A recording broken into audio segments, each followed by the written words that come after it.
Hello everyone, Princess Woman Fall here. I hope you're all doing wonderful and great. Today the story we're going to talk about is the Enfield Monster from Illinois.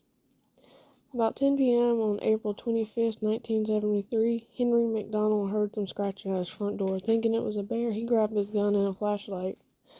Looking around outside, he saw a creature with 3 legs, a short body, 2 little short arms, 2 big pink eyes, big as flashlights, he claimed.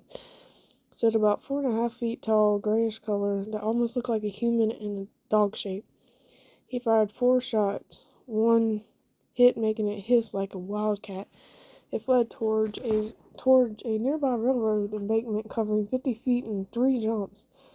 Henry called the cops who came out after, found scratching marks on the screen door and in the soft earth.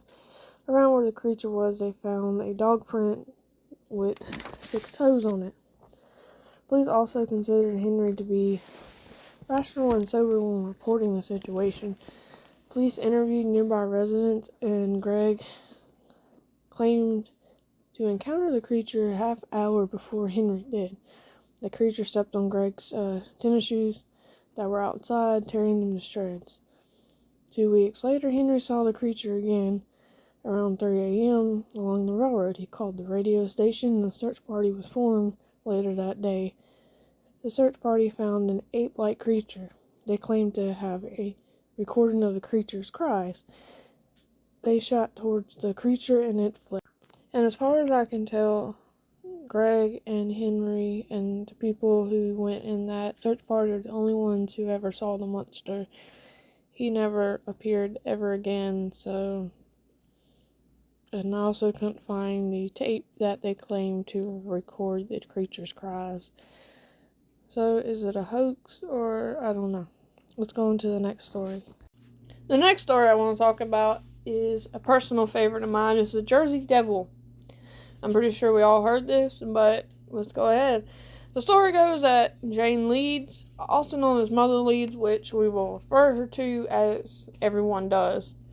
She was located in the Pine Barrens, and she had 12 kids. And after she found out she was pregnant with her 13th kid, she cursed the kid in frustration, claiming he would be a devil.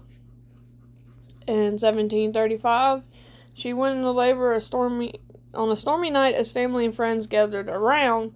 The kid was born normal, but within minutes, he transformed. His hands changed to hooves, his head shifted into a goat's head, and wings and a forked tail sprang out his back. The kid then proceeded to beat everyone in the room with his tail while screaming, then flew up the chimney and out into the pines. In another version of that tale, Mother Leeds was a witch and the father was the devil himself. Just 5 years later, in 1740, after eating a lot of livestock and screaming in the pines, a priest exorcised him, which was supposed to last 100 years. But unfortunately, in 1804, Commodore Stevens visited the Handover Mill, saw a flying creature, fired a cannonball, hitting the creature dead center, but it had no effect. The elder brother of Napoleon Bonaparte claimed that he saw the creature in 1820 while visiting his estate in Bordertown. In 1840 to 1841, the Jersey Devil ate a lot of sheep and chickens. By the way, fun fact, chicken is the Jersey Devil's favorite food. People heard the screams at night and found strange tracks in the morning, which they claimed to be the Jersey Devil. In 1909, the week of January 16th to 23rd, the Jersey Devil was super active that week. He attacked cars.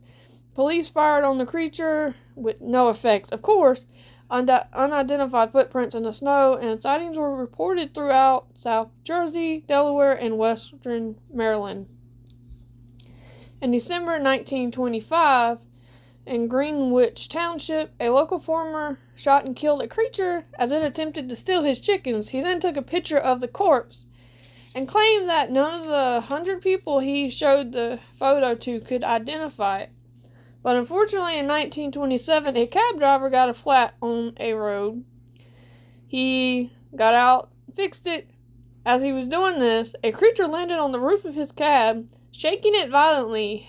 He hurried, scrambled back into his car, and drove away.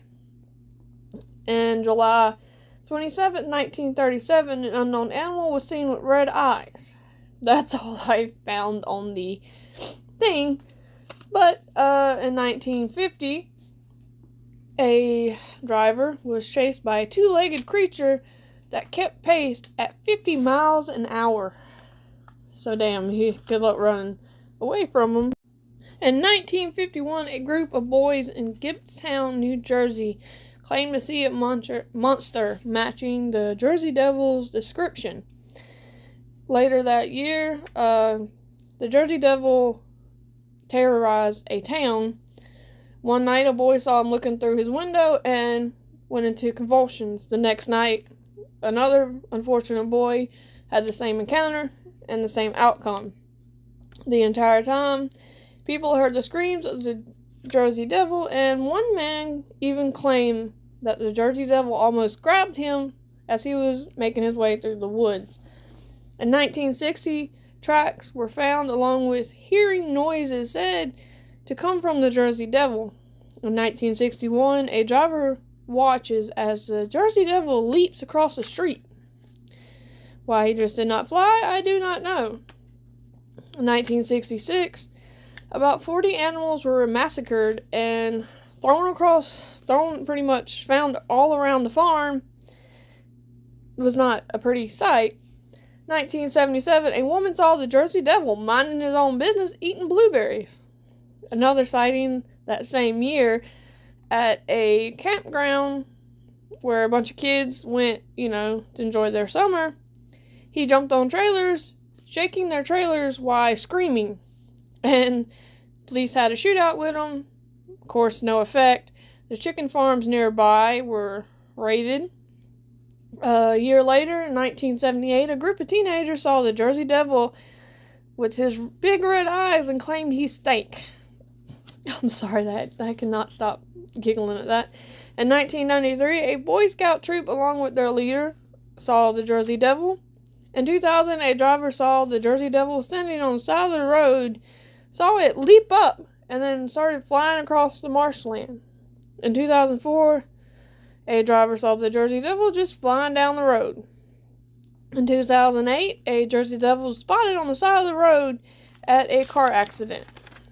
And in 2003, the Jersey Devil caught on trail camera as he was just minding his own business in the woods. Well, anyway, I hope you enjoyed the stories I told you today, and I hope to see you on the next video. See y'all later.